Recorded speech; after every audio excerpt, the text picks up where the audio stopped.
Hello friends, नमस्कार. स्वागत आहे तुमचं एका नवीन व्हिडिओमध्ये. मी प्रियांका गोंदके. तर मी आज बनवणार आहे एक नवीन रेसिपी.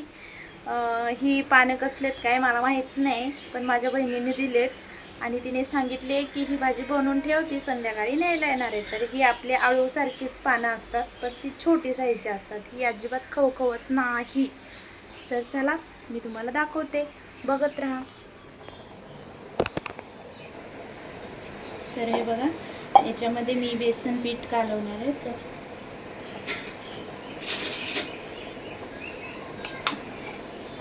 याच्यामध्ये मी कच्ची मिरची, आमच्या इकडे कच्ची मिरची म्हणजे हिरवी मिरची, आणि लसूण, अद्रक, कोथिंबीर आणि जिरा हे मी मिक्सरला वाटून घेतले, बारीक करून घेतले.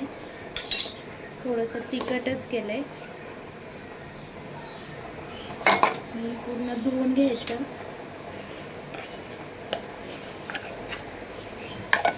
आणि त्याच्यामध्ये आपण टाकूया थोडीशी हळद, अर्धा चमचा, आणि आपलं हे बेसन पीठ. मीठ टाकले मी ऑलरेडी. आपल्याला किती भाजी बनायची त्याच्या अंदाजाने मी एवढं बेसन पीठ घेणार आहे.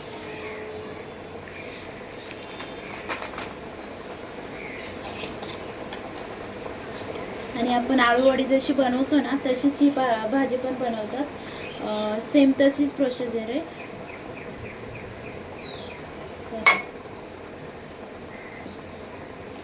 मिक्स करून घ्यायचं. जास्त पातळ पण नाही करायचं हे पीठ,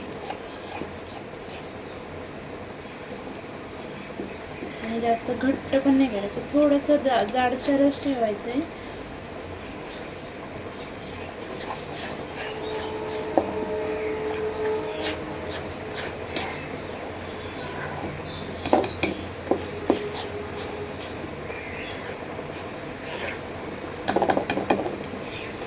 आणि ही भाजी अजिबात खवखवत नाही आणि चवीला पण खूप छान लागते. आळूच्या वड्यांसारखीच लागते आणि सेम तशीच करायची असते. तर थोडंसं पातळ पीठ झालं की मी थोडं अजून पीठ टाकून त्याला थोडंसं जाडसर करते, म्हणजे आपलं भाजीला पण व्यवस्थित लागतं सगळीकडे आणि भाजीचे पाणी पण असे सुट्टे होत नाही, चिटकून राहतात. तर मी थोडंसं परत पीठ टाकले. मला पण पाणी जास्त पडलेलं. तर असं चांगलं मिक्स करून घ्यायचं.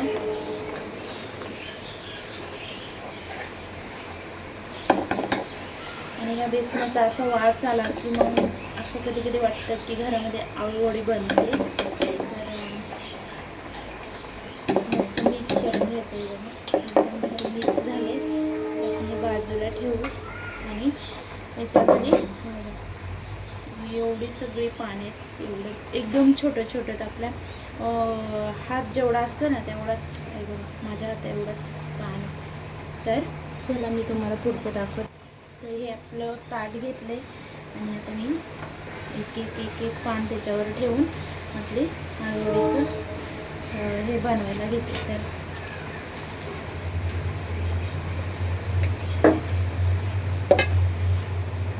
असं पीठ घ्यायचं आणि त्यावर असं लावत राहायचं. सेम आळूवडी जशी करतो, आळूवडीचंच म्हणजे आळूच्या पानाचाच एक प्रकार आहे. आणि असंच एक एक पान ठेवत जायचं ताटामध्ये. मला एक करून दाखवते. पाणी मी असं उलटच ठेवायचं. एक एक एक एक पान ठेवत जायचं. सगळ्यात मोठं पान आहे. एवढं एकच पान मोठं आहे याच्यामध्ये, नाही तर सगळे छोटे छोटे पान आहेत त्याच्यामध्ये. जंगलामध्ये बोलतात ही भाजी, कुठे रस्त्याच्या कडाला वगैरे कुठेतरी असते. माझ्या बहिणीला कोणीतरी दिले आणि ती जॉबला जाते, त्याच्यामुळे तिने माझ्याकडेच करायला दिली. आणि ती बोलली तू करून ठेव, बाकीची थोडीशी मला देते. आणि म्हटलं ठीक आहे. तर मला मी कमीत कमी 5-6 पाने एकावर एक एकावर एक असे ठेवून घेतलेत. आणि ही खवखवत नाही, काही नाही. मी याच्यात चिंचाचा आगळ वगैरे काहीसुद्धा घातलेलं नाही आहे. एकदम आपल्या साध्या पद्धतीनेच करते. तर आता आपण त्याला असं फोल्ड करून घेऊ.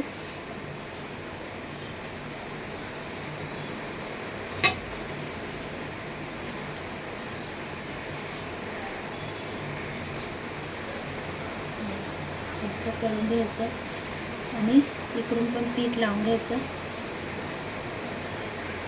आणि इकडून पण पीठ लावून घ्यायचं. आता तो डबल असं मुरपून करायला तर पानं एवढे मोठे नाही आहे, त्याच्यामुळे असंच करायचं एक एक.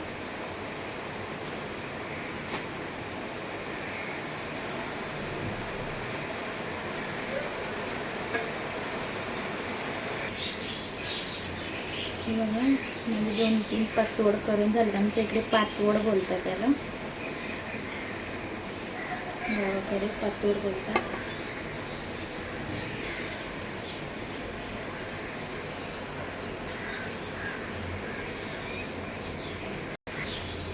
तर आपला शेवटचा पातवड राहिला एक. एवढे करून झालेत आपले आणि एकच राहिला आहे, ते पण झालं.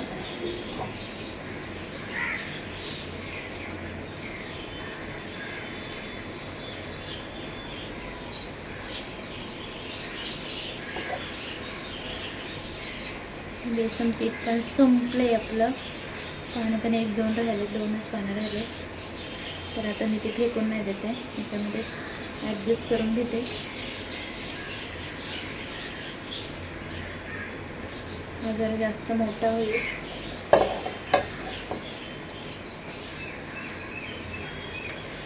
तर झाले आपलं.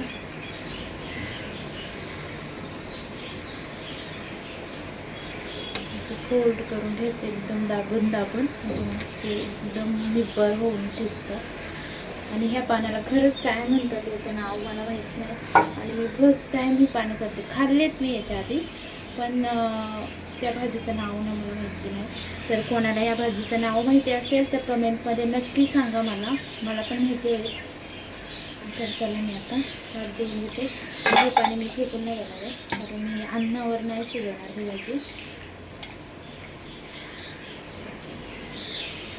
चांगलंच पाणी बेसनाचं, तर त्याच्यामध्ये शिजवणार आहे मी, कढईमध्येच ठेवणार आहे. तर हे पाणी मी कढईमध्ये टाकणार आहे शिजायला.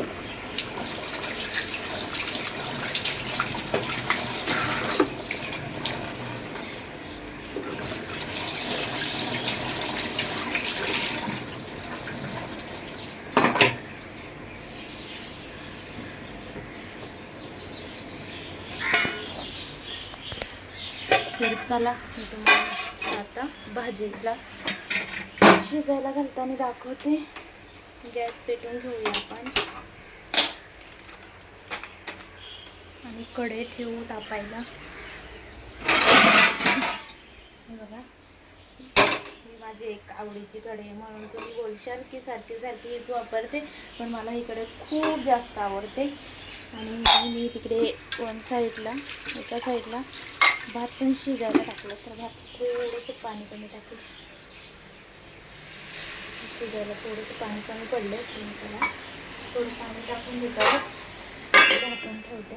आणि इकडे बघा आपली कढई ठेवलेली, तर त्याच्यामध्ये आपण टाकूया ऑइल.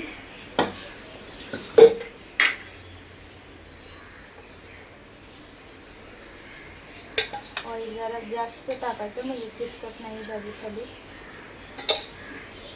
आणि नंतर पण आपण तळून घेऊ शकतो किंवा काय पण करू शकतो, तशीच खाऊ शकतो.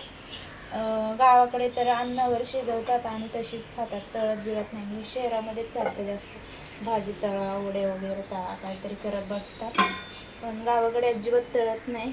तर हे बघा पानं खूप छोटे असल्यामुळे हे असं छोटासा पातोड होतं, असं लांब लचक होतं. म्हणजे जर आपल्या आळूची पानं कशी रुंद असतात ना, तर फोल्ड करावं लागतात दोन्ही साईडने. तर असं मस्त एक एक पान आपण एक एक पातोड आपण तेलामध्ये असं टाकून घ्यायचं.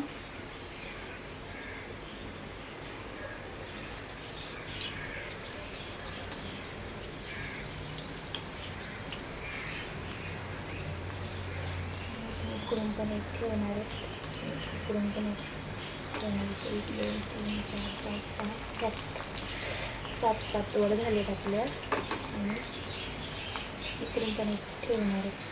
आता हे जे ताट आहे ना, याच्यामध्ये बेसन वगैरे आहे ना, तर हे बेसन सगळं धुवून आणि त्याच्यामध्ये टाकायचं, म्हणजे चव पण येते त्याला आणि ते बेसनाचा तिखटपणा आहे ना तो पण व्यवस्थित त्याच्यामध्ये मिसळतो. तर चला मी आता ताट धुवून घेते, तोपर्यंत भाजी आपली तेल लागते सगळीकडे. आणि मग एकदा परत उलटी करून आणि झाकण ठेवून 5 ते 10 मिनिट आपण त्याला शिजून देऊया.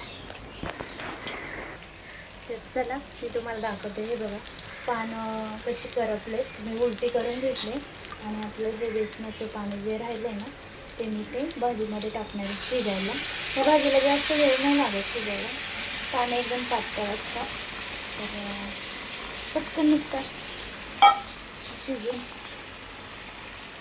तर आता आपण मस्त त्याच्यावर झाकण ठेवू आणि 10 मिनटं त्याला वाफळून घेऊ. ते बेसन होईल तयार आणि एकदम चिटकून राहील. तर तसंच राहून द्यायचं, म्हणजे एकदम व्यवस्थित बेसन चिटकतं. बाकीचे पण आपण आवरून घेऊया, तोपर्यंत वेट करा. तर चला आता 10 मिनटं झालेत, तर मी तुम्हाला भाजी दाखवते. हे बघा मी ताट आधीच काढून ठेवले आणि उलटी पालटी पण करून ठेवले. इकडे मी वांग्याची भाजी बनवणारी पातळ रस्सा भाजी, वांग्याचं कालवण, आमच्या इकडे कालवण बोलतात. तर त्याच्यासाठी खोबरं आणि कांदे भाजायला ठेवलेत मी गॅसवर. आणि इकडे आपली भाजी पण शिजले का चेक करू आपण.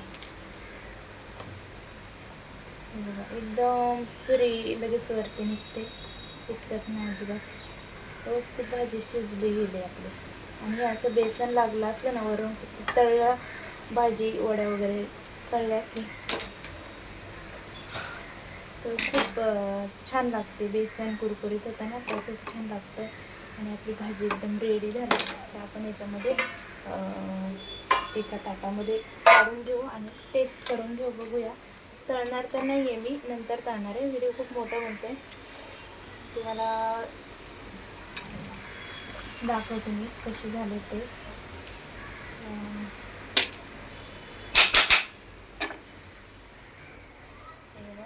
थोडीशी ताटात काढून घेतले, लगेच हे होते. अशा वड्या होतात तिच्या. आपल्याला तळायचे असेल तर तळू पण शकतो आपण आणि अशीच खाऊ पण शकतो. परत तेलामध्ये परत थोडंसं फ्राय करायचे आणि अशीच खाऊ शकतो. तर आपण बघूया टेस्ट करून. मी खाऊन दाखवते तुम्हाला. मस्त झाले, एकदम छान झाले. तिखट आणि खारट असं काही नाही, एकदम मिडियम झाले, जशी पाहिजे तशी. तर सगळ्यांनी एकदा ही भाजी नक्की करून खा. आणि ह्या भाजीचं खरंच मला नाव माहिती नाही आहे, तर मला ह्या भाजीचं नाव सांगा आणि सगळ्यांनी भाजी खायला या. तर चला भेटूया नेक्स्ट व्हिडिओमध्ये. Bye bye. व्हिडिओ आवडल्यास लाईक करा, शेअर करा आणि सबस्क्राईब करा. फेसबुकवरती फॉलो करायला विसरू नका. तर बाय बाय.